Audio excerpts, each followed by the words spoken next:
నమస్తే, welcome to my channel Nagendra Bepuri. My dear friends, థంబ్నెయిల్లో సూచించినట్లుగా మీలో గొప్ప నిధి ఉంది అని చెప్పబోతున్నాను. ఇంతకుముందు వీడియోలో మనలో గల అద్భుత శక్తుల గురించి ప్రస్తావించడం జరిగింది. ఇది చాలా పెద్ద సబ్జెక్ట్. నేను ఎంఎస్సి అప్లైడ్ సైకాలజీ చేసినప్పుడు చదువుకున్న అనేక విషయాలు నా మీద ఎంతో ప్రభావం చూపించాయి. ఇవన్నీ కూడా మన మానసిక శక్తులకు సంబంధించినవి. మన మనస్సు అనేది అద్భుతమైన శక్తివంతమైనది అనమాట. దానికి సంబంధించి కొన్ని వీడియోలు సంకల్పించాను. మీరు ఫాలో అవ్వండి, ట్రై చేయండి, 1-2 సార్లు వినండి అవసరమైతే. ఇప్పుడు ఈరోజు నేను చెప్పబోయేది మనందరిలో ఉన్న గొప్ప నిధి గురించి. అంతులేని సంపదలు మనకు అందుబాటులోనే ఉన్నాయి. వాటిని పొందటానికి మనం చేయవలసింది ఏంటంటే, మన మనోనేత్రాలను తెరిచి మనలో ఉన్న ఈ అనంతమైన నిధి నిక్షేపాలను చూడాలి. మనలో ఒక భాండారమే ఉంది. మీరు మీ జీవితాన్ని ప్రతిష్టాత్మకంగా, ఆనందదాయకంగా, సమృద్ధిగా జీవించడానికి కావలసిన ప్రతి అంశాన్ని అందులోంచి మీరు తీసుకోవచ్చు. చాలామంది తమలో ఉన్న అనంతమైన తెలివితేటలు, హద్దులే లేని ప్రేమానురాగాల భాండాగారం గురించి తెలియక ద్వారాలను మూసేసుకుని ఉంటారు. కానీ మీకు కావలసింది మీరు అందులోంచి పొందొచ్చు. ఓ ఇనుప ముక్కలోని అయస్కాంత శక్తి చేరితే అది అంతకు 12 రెట్ల బరువుని పైకెత్తగలుగుతుంది. మీకు తెలుసు కదా. కానీ అదే ఇనుప ముక్క నుంచి ఆ అయస్కాంత శక్తిని తొలగించినట్లయితే అది ఒక పక్షి ఏకను కూడా ఎత్తలేదు. అదేవిధంగా మనుషుల్లో 2 రకాల వాళ్ళు ఉంటారు. అయస్కాంత ప్రభావం ఉన్నవాళ్ళైతే వాళ్ళు సంపూర్ణంగా ఆత్మవిశ్వాసంతోనూ నమ్మకంతోనూ ఉంటారు. తాము అన్నీ సాధించడానికి, గెలవడానికి పుట్టామనే సంగతి వాళ్ళకు తెలుసు. తక్కిన వాళ్ళు ఎంతోమంది అయస్కాంత శక్తి ప్రభావం లేని వాళ్లే. వాళ్ళకి అన్నీ భయాలే, సందేహాలే. ఏదైనా అవకాశం వచ్చినప్పుడు వాళ్ళు, ఒకవేళ ఇందులో నేను ఓటమి పాలైతే నా డబ్బు పోవచ్చు, జనం నన్ను చూసి నవ్వుకుంటారు అని అంటారు. ఈ తరహా వ్యక్తులు జీవితంలో అంతగా ముందుకు పోలేరు. వాళ్లలో ఉన్న భయం వాళ్ళని ముందుకు సాగనీయదు. ఎక్కడ వేసిన గొంగళి అక్కడే అన్నట్టు ఉన్న చోటే ఉండిపోతారు. మీరు అయస్కాంత ప్రభావం గల వ్యక్తిగా మారొచ్చు. యుగాలుగా నాటి ఈ పెద్ద రహస్యాన్ని మీరు కనుక్కొని వినియోగించడం మొదలు పెడితే, ఈ యుగాల నాటి అతిపెద్ద రహస్యం ఏమిటి అని ఒకవేళ ఎవరైనా మిమ్మల్ని అడిగారనుకోండి, అప్పుడు మీరు ఏం సమాధానం చెప్తారు? అణుశక్తి అంటారా? గ్రహాంతరపయనం అంటారా? బ్లాక్ హోల్స్ అంటారా? కాదు, ఇవేమీ కాదు. ఆ రహస్యం ఏమిటి? అది ఎక్కడ లభిస్తుంది? దాన్ని ఎలా అర్థం చేసుకుని ఆచరణలో పెట్టాలి? దీనికి సమాధానం ఎంతో సులువైంది. ఆ రహస్యం మీదైన మానసిక సుప్త చేతనావస్థలోని అద్భుతమైన, అపురూపమైన శక్తి. ఈ చోట దానికోసం ఎవరు వెతకాలని అనుకోరు. అందుకే చాలా తక్కువ మంది దీన్ని కనుక్కోగలుగుతారు. మీ సుప్త చేతనకున్న అద్భుతమైన శక్తి అంటే సబ్కాన్షియస్ మైండ్కున్న అద్భుతమైన శక్తి. ఒకసారి దీన్ని తెలుసుకుని ఆ మానసిక సుప్త చేతన అవస్థలో దాగి ఉన్న శక్తిని వెలువరించడం నేర్చుకుంటే, ఇక మీ జీవితంలో అధిక శక్తి, అధిక సంపద, అధిక ఆరోగ్యం, అధిక సుఖ సంతోషాలు పొందొచ్చు. మీరు ఈ శక్తిని అర్థించాల్సిన అవసరం లేదు. అది ఇంతవరకే మీ దగ్గర ఉంది. కానీ దాన్ని మీరు ఎలా ఉపయోగించుకోవాలో తెలుసుకోవాలి. మీరు దాన్ని అర్థం చేసుకోవాలి. అప్పుడే మీరు జీవితంలోని అన్ని విభాగాల్లో దాన్ని వర్తింపజేసుకోగలుగుతారు. ఉదాహరణకి మీ దగ్గర AK-47 రైఫిల్ ఉందనుకోండి. దాన్ని ఉపయోగించడం తెలియకపోతే దాని ప్రయోజనం ఏముంటుంది? అంటే ఆ స్కిల్స్ కూడా తెలిసి ఉండాలి. అలాగే మనలో ఉన్న శక్తిని వినియోగించుకోవడం కూడా తెలిసిన వాళ్ళకే సక్సెస్ అనేది వస్తుంది. మీకు కొన్ని సులభమైన మెలకువల్ని, ప్రక్రియల్ని అనుసరిస్తే అప్పుడు అవసరమైన పరిజ్ఞానాన్ని, అవగాహనని పొందగలుగుతారు. ఓ నూతన కాంతి మీ స్ఫూర్తిని కలిగిస్తుంది. మీరు కొత్త శక్తిని ఉత్పాదన చేయగలుగుతారు. అది మీ ఆశలు ఫలించడానికి, మీ కలలు సాకారం చేసుకోవడానికి దోహదపడుతుంది. మీ జీవితాన్ని ఇదివరకటి కంటే ఘనంగా, గొప్పగా, సుసంపన్నంగా, సర్వోత్తమంగా మలుచుకోవడానికి ఓ నిర్ణయం తీసుకోండి. మీ సుప్త చేతనలోంచి అంతులేని తెలివితేటలు, అంతులేని శక్తి, అవసరమైనదంతా సమకూర్చుకోగలిగేవన్నీ అనంతంగా ఉన్నాయి. మీరు దాన్ని వికసింపజేసి వ్యక్తీకరణను అందజేస్తారని ఎదురు చూస్తుంది.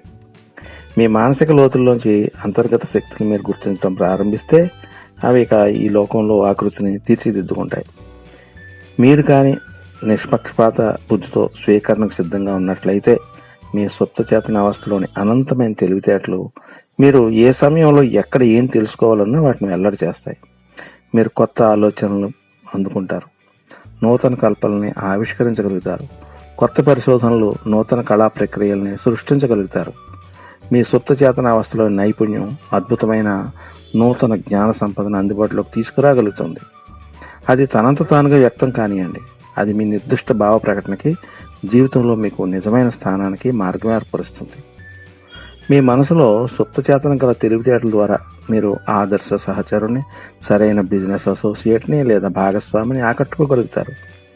మీకు అవసరమైన ధనాన్నంతా ఎలా సంపాదించాలో, మీరు ఎలా ఉండాలో, ఏం చెయ్యాలో, ఎక్కడికి వెళ్లాలో నిర్ణయించుకునే ఆర్థికపరమైన స్వేచ్ఛని మీకు అదే అందిస్తుంది.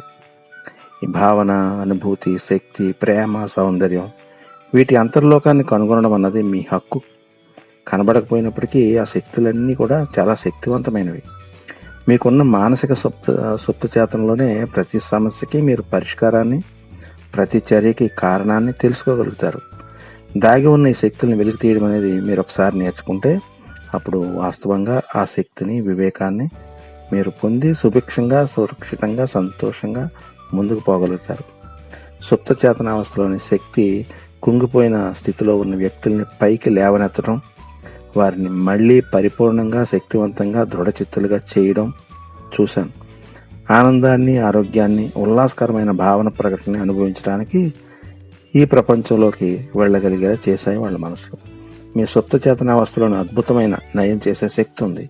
అది చిక్కుల్లో ఉన్న మనసును, దెబ్బతిన్న హృదయాన్ని చక్కబరుస్తుంది. అది మీ మనోకారాగారపు ద్వారాన్ని తెరిచి మీకు స్వేచ్ఛను ప్రసాదిస్తుంది. అది మిమ్మల్ని అన్ని రకాల భౌతికపరమైన, శారీరకపరమైన బంధాల నుంచి విముక్తుల్ని చేయగలుగుతుంది.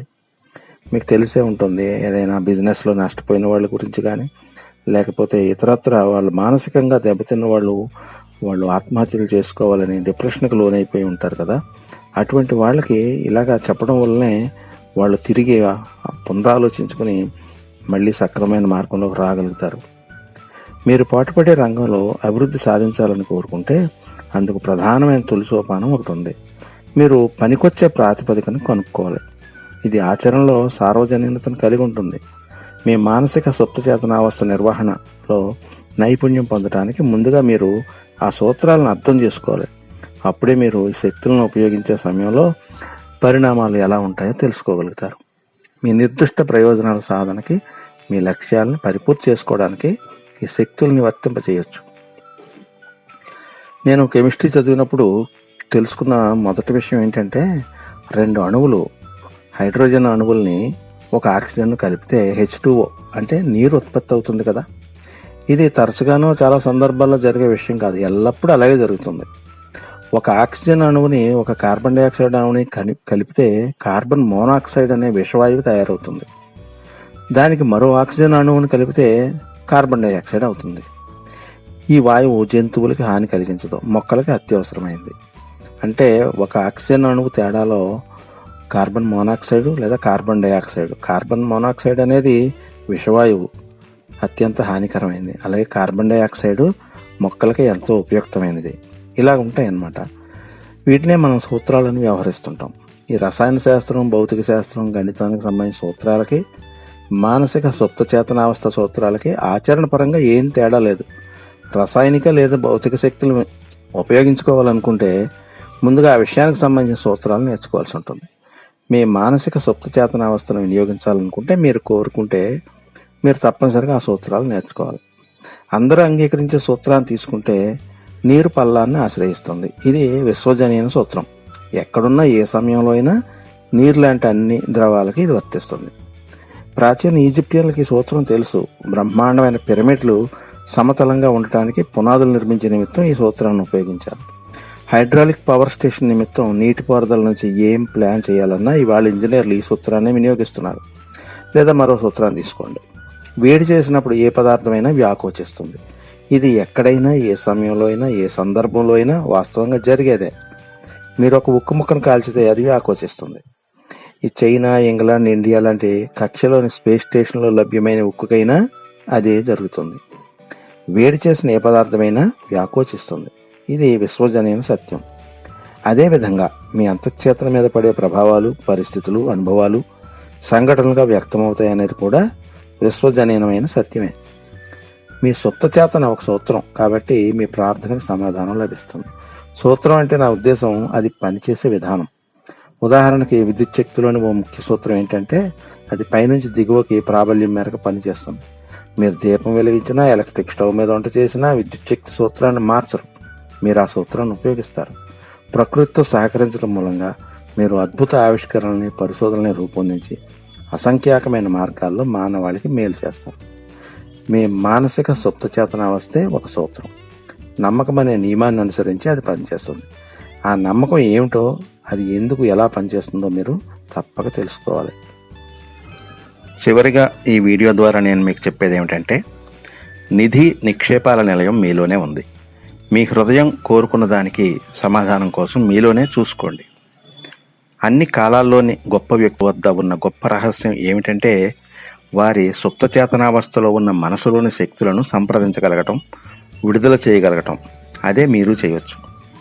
మీ సుప్త చేతన వద్ద అన్ని సమస్యలకి సమాధానం ఉంది. నిద్రపోవడానికి ముందు మీరు మీ సుప్త చేతనావస్థకి నేను ఉదయం 6 గంటలకు నిద్ర లేవాలనుకుంటున్నాను అని సూచిస్తే అది సరిగ్గా ఆ సమయానికి మిమ్మల్ని మేల్కొల్పుతుంది. గమనించండి ఒకసారి.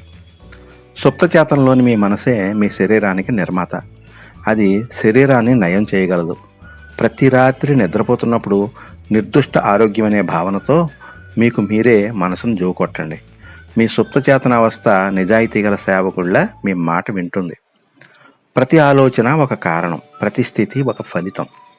మీరు ఒక పుస్తకం రాయాలని కోరుకుంటే ఒక అద్భుతమైన నాటిక రాయండి. మీ ప్రేక్షకులతో చక్కగా మాట్లాడండి. సుప్త చేతనావస్థలోని మీ మనసుకు మీ భావనను ప్రేమపూర్వకంగా, అనుభూతిపూర్వకంగా అందజేయండి. తదనుగుణంగానే అది ప్రతిస్పందిస్తుంది. మీరు ఓడను నడుపుతున్న కెప్టెన్ లాంటి వారు. అతను లేదా ఆమె సరైన ఉత్తర్వులు జారీ చేయాలి, లేదా ఓడ ఛిద్రమవుతుంది. అదేవిధంగా మీరు సరైన ఆజ్ఞ సుప్తచేతనావస్థలోని మనసుకు జారీ చేయాలి. ఎందుకంటే అదే మీ అనుభవాలన్నింటినీ నియంత్రించి పాలిస్తుంది. నేను ఇది సమకూర్చుకోలేను, నేను ఇది చేయలేను అనే మాటలు ఎప్పుడూ వాడకండి. మీ సుప్తచేతనావస్థలోని మీ మనసు మీ మాటల్ని గట్టిగా పట్టుకుంటుంది. అది మీకు డబ్బు అందకుండా లేదా మీరు చేయాలనుకున్న చేయకుండా, సామర్థ్యం లేకుండా చేస్తుంది. మీ సుప్తచేతనం గల శక్తుల ద్వారా నేను అన్నీ చేయగలను అని దృఢంగా నమ్మండి. జీవిత నియమం అనేది నమ్మకానికి కూడా నియమం. నమ్మకం మీ మనసులోని ఆలోచన. మీకు హాని కలిగించేవి, మిమ్మల్ని గాయపరిచే అంశాలను నమ్మకండి. మిమ్మల్ని నయం చేసే, స్ఫూర్తి కలిగించే, బలపరిచే, అభివృద్ధి పదం వైపు నడిపించే మీ సుప్త చేతనా శక్తిని నమ్మండి. మీరు ఏది నమ్ముతారో తదనుగుణంగా అదే జరుగుతుంది. మీ ఆలోచనల్ని మార్చండి. దాంతో మీ విధినే మార్చుకోగలుగుతారు. అర్థమైందనుకుంటాను. మీ మనస్సు మీ యొక్క నిధి. ఇది మీకు నచ్చినట్లయితే లైక్ చేయండి, కామెంట్ చేయండి. అలాగే మీ ఫ్రెండ్స్కి కూడా షేర్ చేయండి. ఇంతవరకు మీరు నా ఛానల్కి సబ్స్క్రైబ్ చేసుకుని ఉండకపోతే వెంటనే సబ్స్క్రైబ్ చేసుకోండి. ధన్యవాదాలతో మీ నాగేంద్ర వేపూరి. మరిన్ని మంచి అంశాలతో నెక్స్ట్ మరో వీడియోతో కలుద్దాం.